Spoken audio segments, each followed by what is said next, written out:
This is Writer Life, a podcast about writing, life, coffee and conversation with Rob and John Morgan.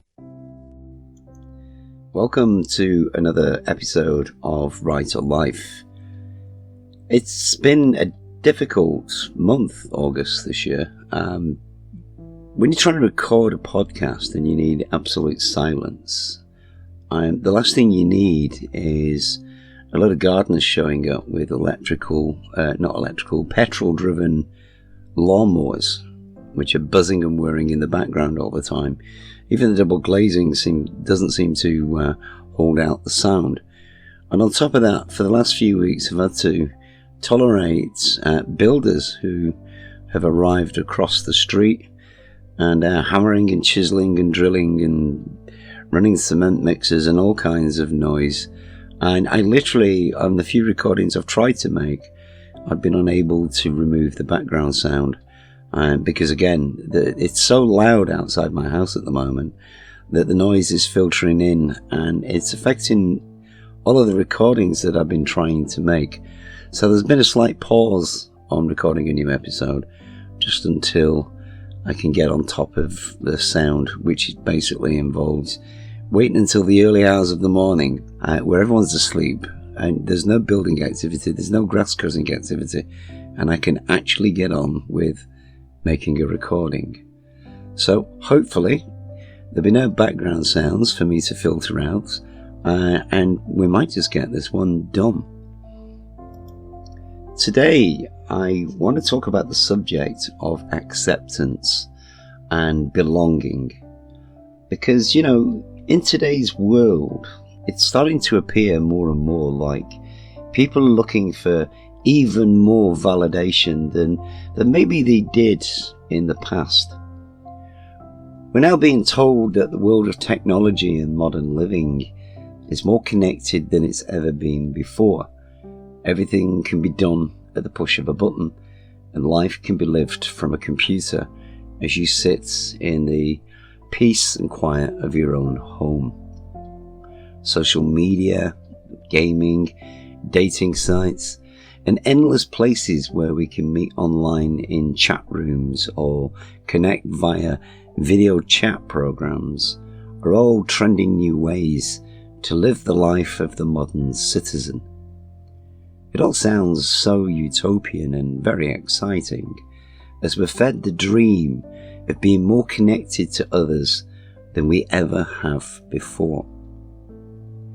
Now the truth is, dating has become so toxic, people are opting out and living a solo existence. There are trolls online who attack random strangers, and people in general are tending now to feel lonelier than ever before.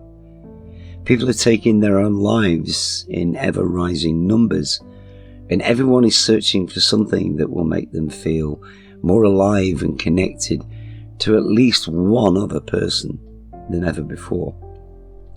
Now, it is a human condition to feel close and bonded. All of us want recognition, we want acceptance, and we want to be a part of something that has value. And yet the world today, with all its modern and online connections, somehow feels jaded and frayed and is not living up to the hype.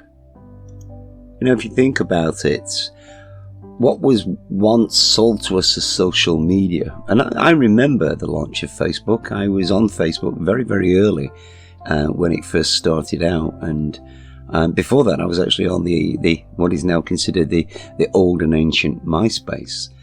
And as social media sites have grown, such as Twitter and Instagram and many of the others, I've played a part in them because as a writer, that's where I promote. But the last thing these things are is social. They don't really connect you. Most people have got 300 to 500 people on their friends lists, and yet they very rarely see posts from these people. They do get a lot of suggested posts, which is suggested by AI, and they get a lot of adverts. Because in truth, that's what social media really is. It's an advertising platform that is driven through big businesses using techniques of psychology to map you out And then the suggested column gives you everything that the psychologists who work for these companies think you should buy. It's not social. If anything, it's actually pushing each other further and further away, and we are starting to lose contact with those we care about. I mean, I literally don't see the posts that my wife puts on social media unless I go and hunt them out. It's getting so ridiculous that it's literally dividing people. And of course, that is before we even look at the political rhetorics and the censorships that surround these social media platforms. Hookup culture is starting to fail. Women who are the traditional gatekeepers of sex in relationships have now started to make such outlandish demands of men that men have grown disinterested in any kind of relationship as they get passed over and rejected repeatedly by women who demand more and more income. They want better lifestyles and financial security, but are adding nothing more than their demands to the way in which relationships are now managed. Influencers, OnlyFans type sites are the new domain of females who drive the message of how all women should live, and sexual liberation has now led to women who are prepared to perform sexual acts for cameras and then have men online lusting over them as they empty the contents of their credit cards into the subscription boxes. It's a very sad reality that your average decent guy who maybe, doesn't earn hundreds of thousands of pounds, but still works hard, is being rejected as women flock to the top 2% of good-looking, fit, healthy, rich men. But the only problem with that is that all of these women have the same men in their goals, and they all expect those 2% to be the man that they marry and settle down with and have their dreams and wishes fulfilled beyond expectation. But these guys, they're not stupid. And these guys, basically, they'll sleep with a woman who's quite happy to sleep with a rich guy. And then the following day, they'll just find another and another and another. And lots of women are getting really hurt and really injured because they're not realizing that these guys are just playing them. The guys who would take care of them, the guys who would defend them, they may not be the richest, but they're the most decent. They're the guys that they've been constantly putting down and rejecting. It's a very, very sad fact that this is how the world is going. And marriage is on the decline, and relationships are failing left, right and centre as men decide to stick together and stay home and play online or go to football matches, meet together and socialise. They're cutting women completely out of their lifestyles. Another area now where we're seeing a lot of disconnection is in the areas of the workplace, as employers demand more but pay less, and we have become slaves to the desks of our corporate offices, earning just enough to get by, living from paycheck to paycheck. And what has become the daily grind of the new modern world, where the corporate leaders live their fat cat lives on profits made from the exploitation of their sad and lonely workers. The top 1% now get all of the perks, and the rest of us are left feeling ignored, downcast and lost. There's no doubt the system is rigged, so that most of us fail to achieve our dreams or even gain basic acceptance. And so most of us try to work harder and push ourselves to breaking point in some form of desperate hope that at some point someone will see our true value and recognize us for who we really are. In many ways, it now feels like we're all living in the tale of the emperor's new clothes, where we can see that the emperor is naked, But like the rest of society, we've refused to accept that, and so blindly go along with the lie that we are seeing a wonderful garment. And that's basically where we're now at. We've been told wrong messages for so long through media and social media and schooling that we now believe the lie, and we're failing to see that we're just being pushed into the grinder of life to benefit those who have everything by exploiting those who have nothing. You know, when you think about it, the human being is actually a very social creature. We need others around us, and we all need to feel that sense of belonging to something or to someone. No matter who you are or where you come from, all of us seek acceptance of our peers and of our community. And in a sense, it is how we get validation and boost all of our self-worth. There is a very strong tendency these days to follow the crowds. Any sense of individualism has now been shunned and shamed, and is seen as, being weird or unnatural, as our young are now becoming clones of each other, all with the same mindset. And they're following the trendsetters of Instagram and believing all of the rhetorics that they're told. But they're all being lied to. And now we've reached a point where we've become obsessed with taking selfies and basing our self-esteem on how many likes we get or flattering comments when we post them. Currently on X, I've noticed a series of posts that are going up daily with a photograph and phrases such as, "I'm in my 40s, would you still do me?" and other similar connotations. And it feels like the fabric of society is starting to wear thin and is decaying away slowly as everybody retreats into their boredom and their loneliness, feeling insecure and heartbroken that life has turned out to be the way that it is. I think it's safe to say that people lash out more these days. Taking offence to any comment is now the standard response, and that is met with aggression. And it appears that nobody really can simply sit and have a conversation about anything without some form of rage entering into the conversation. I've got to ask the questions, is this fueled by frustration or loneliness or even unhappiness with who we actually are? I cannot deny it feels that way.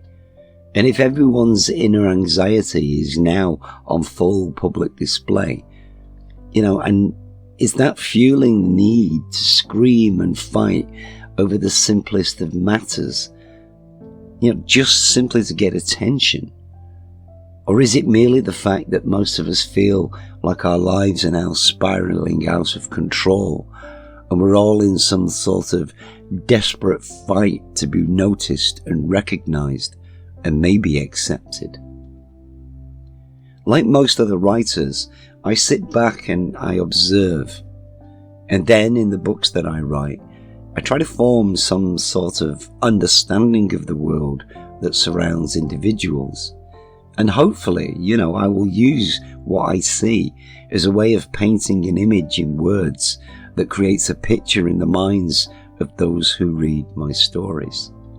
I place society in the heart of the worlds of the characters I write about. And my favourite form of delivery is usually to add this to the lives of the people in my books and place it well and truly in the dynamics of family or friendships. There's one thing that a lot of people ignore, and I've always thought, that maybe this is an issue that we need to talk about more, because the dynamics of families is actually massively important when it comes to trying to understand a person.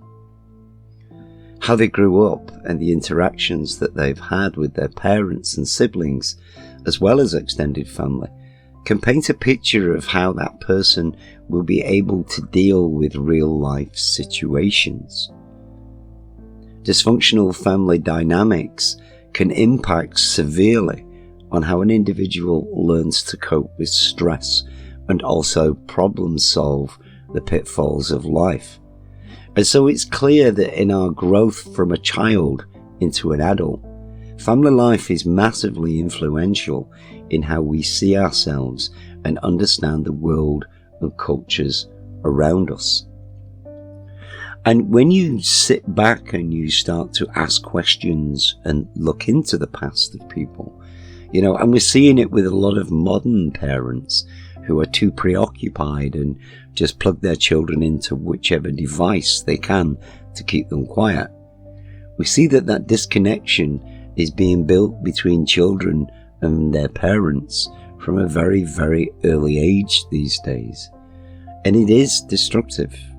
It's basic psychology and goes to the heart of the nature and nurture debate. But there are also other forces at work. Now, it matters not what side of the political spectrum you may side on. I think all of us can understand the basic facts of a happy family life. And yet, in recent times, politics has become so divisive, with some policies especially on gender and diversity, that they've gone very much to the heart of family dynamics, and that is creating problems that have never actually existed before.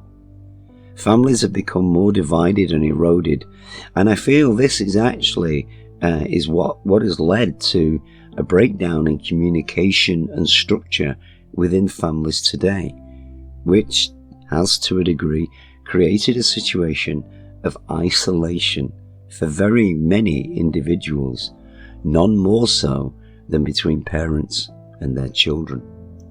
I mean, this is not really a new thing. It's been around for centuries. But I think as I look at the world today, I'm seeing these breakdowns and this erosion of communication more and more than maybe I would have done in the past. Communication breakdowns within a family do erode trust. They do create tensions and stresses, which leads to frustrations and eventually resentment.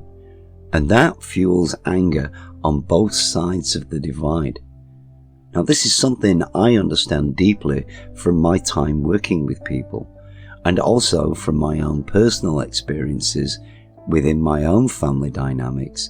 And I've used this within the stories that I write. In Heirs to the Kingdom, there are glimpses of it, especially when Robert is killed and his wife Jeff blames her son, who she sees as failing the family in his role of protector. There are certainly many aspects of this seen in Han's cottage, as Emily comes to terms with understanding everything she's grown to think about her father is actually not true.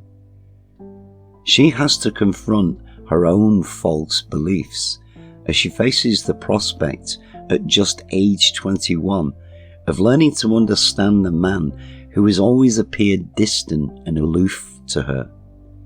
Emily has struggled to understand why a mother who passed away when she was a small child could even have loved her father, because she cannot see any quality within her father that she considers to be redeemable. Her loss of her grandmother Hannah opens deep wounds from her past, and part of the story of dealing with the grief and losing Hannah is also Emily coming to terms with her self-doubts and her massive lack of confidence in herself, all of which she has built up as a child, and it has now fueled her insecurities in her later life. Now, I'm currently working on the 5th part of the Curio Chronicles, and as I ready it for publication, I think back, because, I wrote the first 5 books back to back, actually, starting in October of 2020. and I finished the 5 in late April 2021. It was the time of the dreaded pandemic, and basically business was dead, and so I occupied myself by writing continuously. And the series did come actually very, very fast.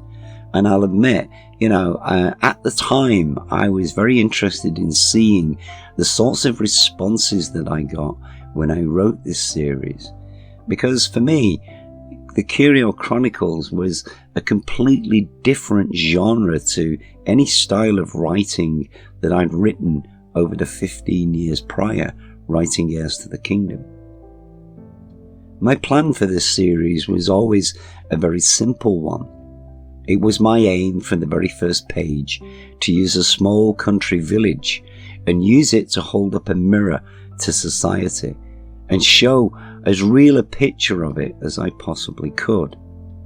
The story was actually based around one character, who was a 19-year-old female called Abigail, and a university student who was studying literature, business and public relations for all of her degrees. Abigail was bullied by her authoritarian father and lived in a southern conservative village where life was dictated by the ruling parish council, of which both of her parents were serving members. And in a bid to escape the misery of her abused life, she lied to her parents and runs away to a university in Manchester, which is 400 miles north, where she encounters a life of self-doubt and freedom in equal proportions.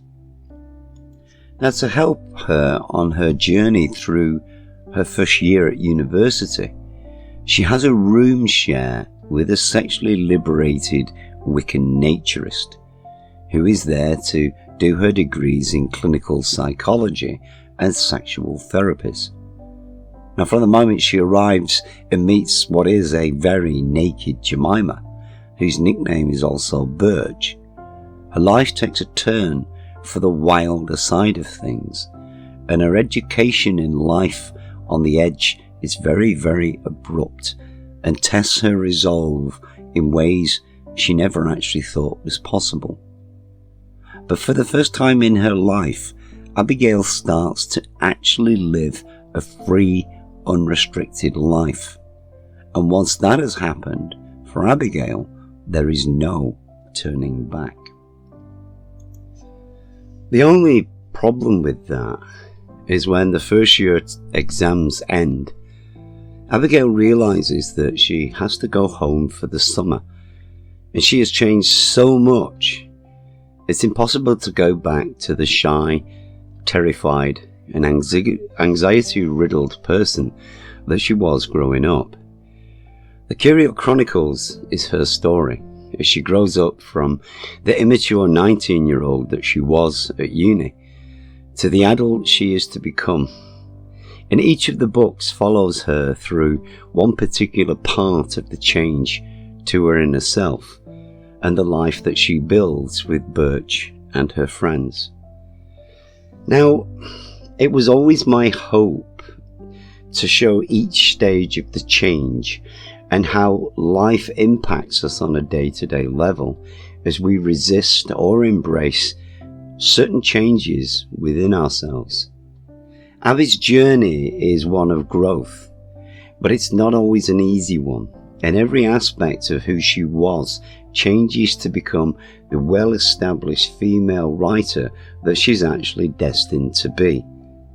The series reflects her struggles and her inner doubts, her overthinking behaviour, and also her very high intelligence as she negotiates life in the wealthy village of Wootton Dursley, where she is seen as an outcast and a disappointment to her parents by all of the villagers.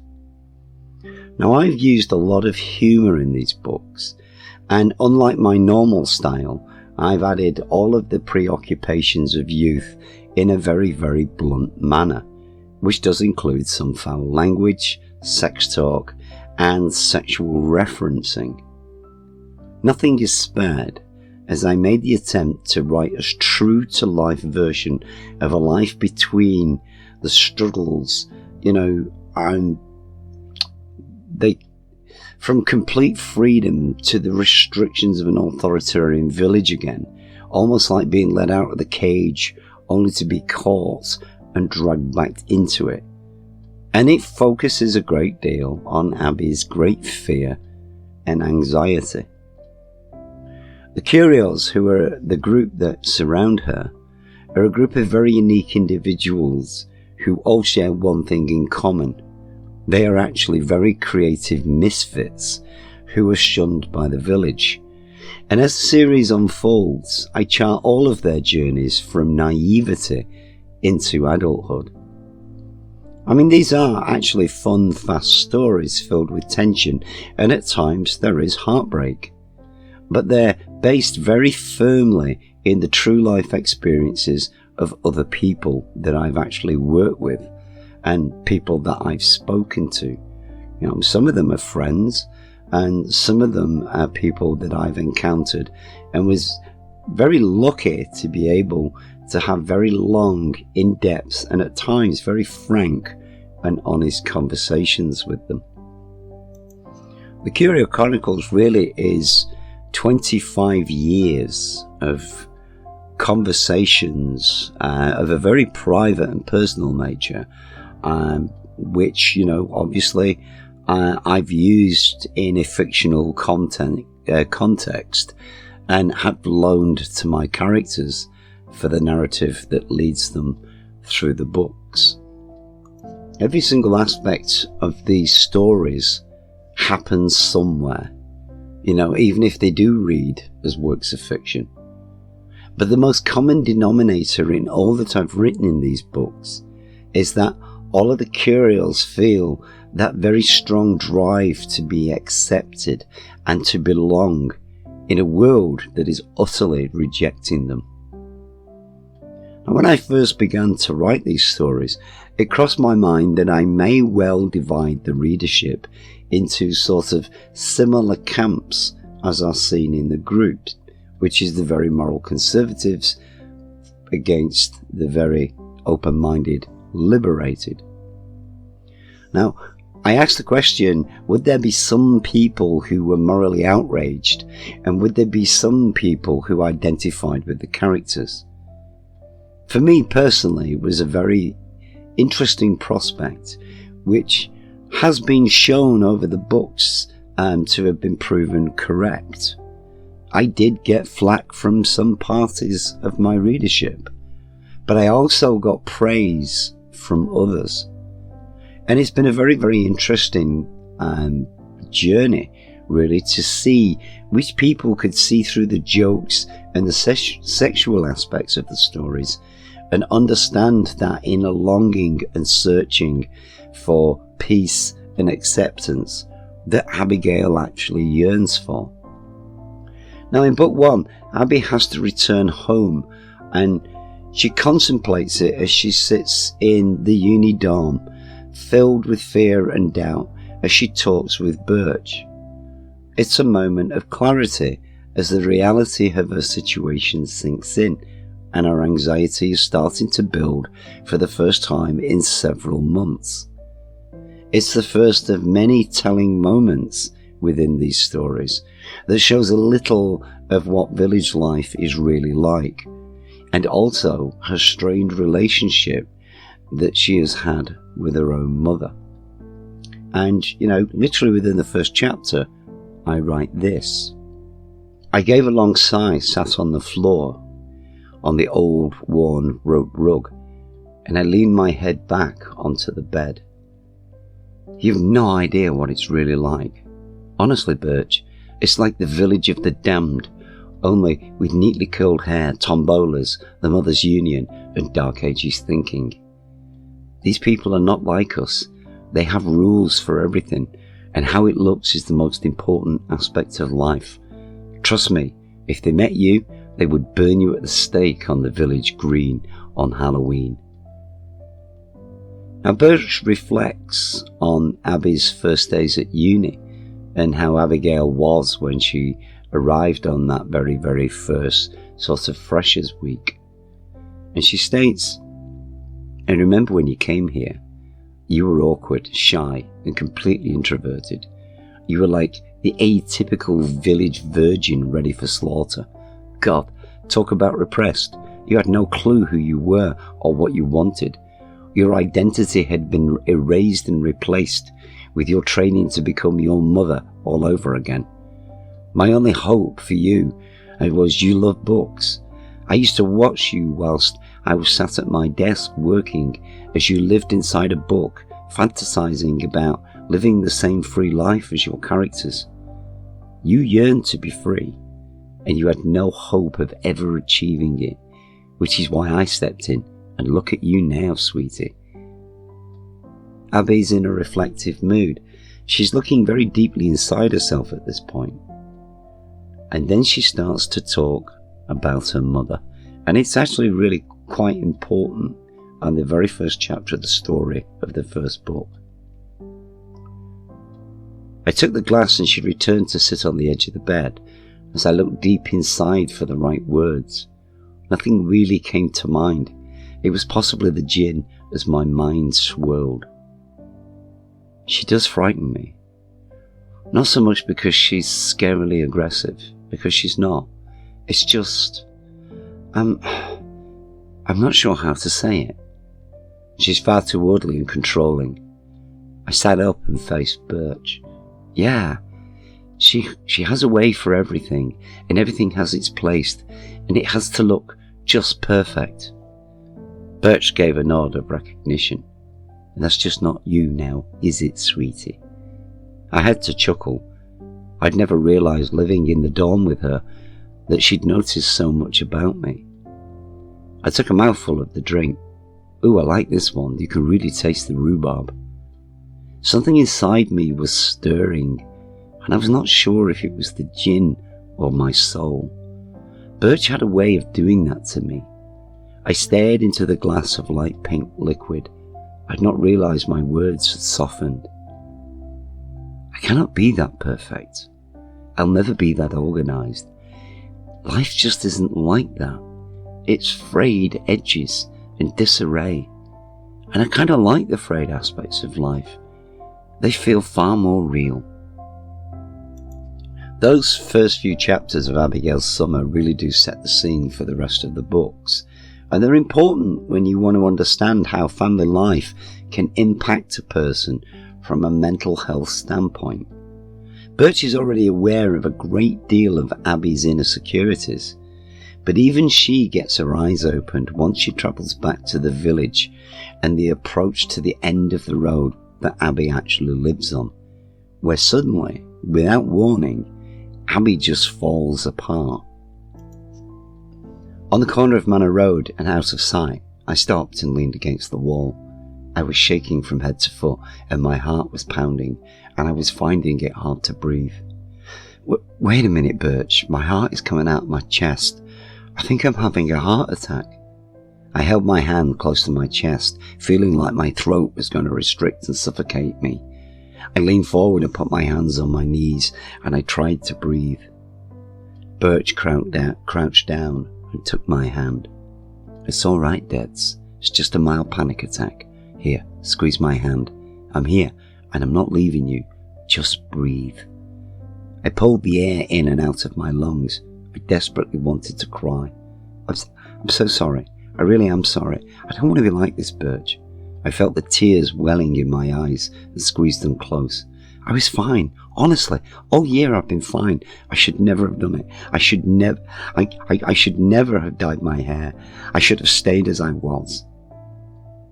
I felt Birch's hand on my shoulders as she lifted me upright, and before I could blink, she was around me, pulling me close and tight. Her breast pressed into me, and her hand on the back of my head pushed me onto her shoulder. And just feeling her warmth, her love, was just simply too much, and the tears flowed. Birch spoke very quietly. Oh, you wonderful sweet girl. What the hell have they done to you to end up like this? Come on, let it all out. You cannot live with that inside you. If you think about it, it's really hard to imagine how a daughter can feel such intense fear when simply coming home from university for a summer holiday. And I know this feeling. I've been in a counselling situation where I've had people in front of me pretty much do exactly the same thing and say exactly the same words. It's so hard to understand how a 19-year-old can be so utterly terrified of her own parents. And yet, for Abigail, this is a very, very real reality. I think all of us want to be loved and cared for by our parents. All of us want that safety of home. And so when it's removed, insecurity and anxiety run completely out of control, and our inability to function becomes severely hampered. The Curial Chronicles poses the question, if you're not wanted at home, then where else would you be wanted enough to actually feel safe? In the second book, as it starts, Abby has been alone at home for 4 years, and she's really missing Birch, who is now finally qualified and is stuck in Manchester working to gain vital experience. Now, Abby has been bullied and shamed by Marjorie and the villagers, who jump on every chance they have to humiliate her. And as a result, after 4 years of hell, she is broken-hearted, extremely lonely, and she's not coping as her anxiety is now out of control. Birch's arrival is just in the nick of time, as she reveals that she's bought a house in the village and intends to work from there. And a really big part of that is actually to protect Abby, as she reveals when she shows her the house for the very, very first time. Birch, this is the nicest thing that's ever happened to me. My tears exploded out of me. I shook my head. I know it's silly, but it really is amazingly wonderful. She put the box down and swung my chair around to face her, and on her knees she embraced me. This is a new start. No isolation, no loneliness, and a life worth living. We came back to this village side by side, and they hated us. Some of them hate us more. But this is where you and I will live. And we will show them. We will show all of them that having us here is the best thing this village has ever known. And that starts with having a house which is the envy of them all. It's also a house filled with love and friendship. I hope that now you can see why I've done all of this. Dads, just by living a good, happy life, we will prove them all wrong. This really is a very important part of the Curial Chronicles, because it's here at the start of the second book that Birch shows how in tune she's become in how the village is actually run. It is from this point that Birch fully understands the importance of having somewhere Abby can say she belongs, and instead of a dysfunctional family situation, Birch masterminds the coming together of the Curials as one big group who will all live together in the same house. The house is a symbol of status, and so by moving into it, suddenly the Curials have the same status as those who victimize and shame them. In a sense, being on a level pegging with the likes of Marjorie adds to their authority as residents, which is Birch's initial intention and the reason for purchasing the house. It paints the picture of here to stay, and so no matter what slandering some of the residents of the village may do, to some it becomes the reason why they actually gain a little bit of acceptance in the early days of their lives. Now the house is big. It has lots of room and a huge garden. And so for Abigail, more than maybe the others, it becomes her refuge, a place she feels safe, and a place where she has the space to begin her own personal journey of understanding herself better. But more importantly, because she's surrounded by her creative friends, she has got a lot of support for the first time in her life. And that is really needed to overcome all of the damage of her parents and her past. Now, the following two books, which is books 3 and 4, they show how Abby adjusts and grows into becoming the writer she's meant to be. And through sheer perseverance, she finally makes it as a recognised author. And eventually, as we see in book 4, she then gets married. As the 4th book closes, we see a change in the village as Abby becomes more respected. And there's still some from that first summer home that are bitterly against her. But they're lesser in number now, because in their time, in their contributions to village life, they've slowly chiseled away tiny little areas where they've gained a little bit of approval and a little bit of acceptance. So within all of that, she starts to live a much more open and comfortable life, even if she's not fully accepted. Now, the 5th book, which I'm currently preparing for print and digital, begins her story, or brings her story, I should say, into a full circle. Because the village now start to realise that there are things far worse than the Curios living in their village. And in one last big push, the Curios come together to reveal their full potential, which they then present to the village in a massive show of their authority. Abby's approaching her 30th year and has been through the fire in the village for most of the time that she's lived there. But when a candidate makes a push to control the village parish council, it is actually Abby, who's far more confident, who steps up to the plate to face down the power of Primula Rosebanks. The whole of the Curio Chronicles is based around the struggles of life, as it shows how important it is to be connected to those around us and feel accepted. It's a wonderful series of stories about survival, self-worth, and learning to overcome the fears that all of us face every day in our lives. Now, the main vehicle throughout the whole of the series that drives the narrative is humour. But when you peel back the layers and you look deep enough, the Curio Chronicles has a very, very serious theme, which faces head on how disconnected the world has become, and how there is a need within society to actually physically connect more and move away from situations of isolation.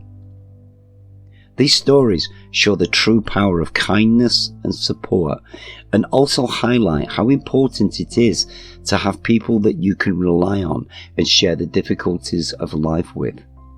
It was always my hope that people who read these series of books would be able to understand the undercurrent within the pages that lie below the fun and the frolics, and paint a very real picture of how life can be if you take a leap of faith and earn the deep bonds of friendship with those around you.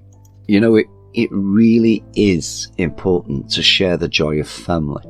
But that is not actually always a blood relative. It can also be a group of misfits who share all of your passions and dreams and back you up no matter what. The 5th book will be called Curio's Carnival, and it's going to be released over October of this year, which is 2024, which will leave one final book of the series left to conclude all of Abigail's journey. Now, you know, there's a huge amount of wisdom that I gained from my own life, and also from being the friend who could be relied on, as I watched others enter a similar journey to Abigail. And it's all layered neatly within the series. And I always have hoped it would actually shine brightly enough to be of help to some of the people who read it. You know, and I hope that people who read this book, it does help them, and it helps them to understand and improve their own lives.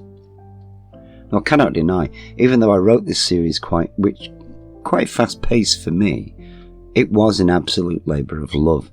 And it was a really wonderful experience to write these books, as I took in so many different elements from my life and my working history, in which I've become very proud of what I've written in these stories.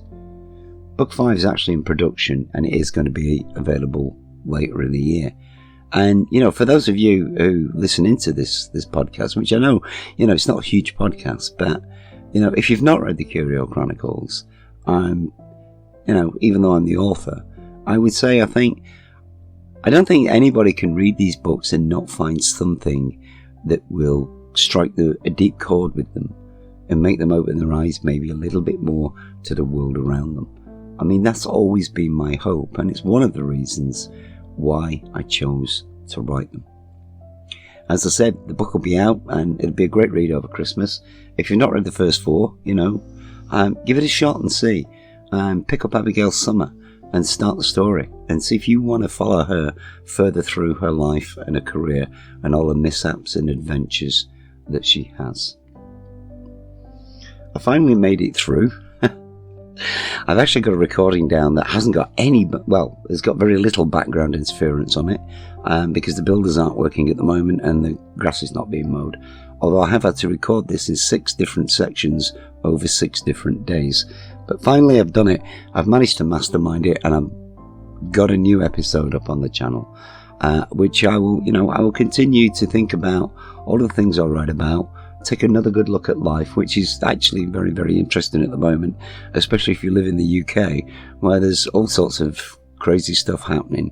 And I will ponder that, and I will hopefully be able to work some aspects of the modern world as we see it now into related elements in the stories I've already written. I'm working on new material all the time. I'm currently working on a new book, which I've paused slightly so that I can get the Curio Chronicles Book 5 out. But I'm looking at other creeds, other cultures, and life on a different planet with different rules, and I'm having a lot of fun writing that.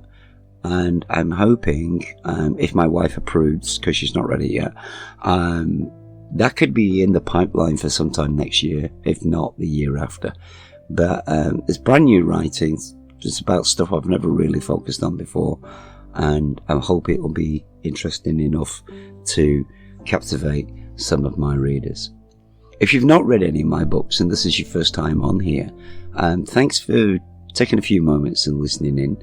I've got quite a bit of stuff out there with Heirs to the Kingdom and the Of the Raven of Berengar trilogy, as well as Curio Chronicles and Hans Cottage. So if you feel up to it, please, grab a copy. It's available in digital and in print.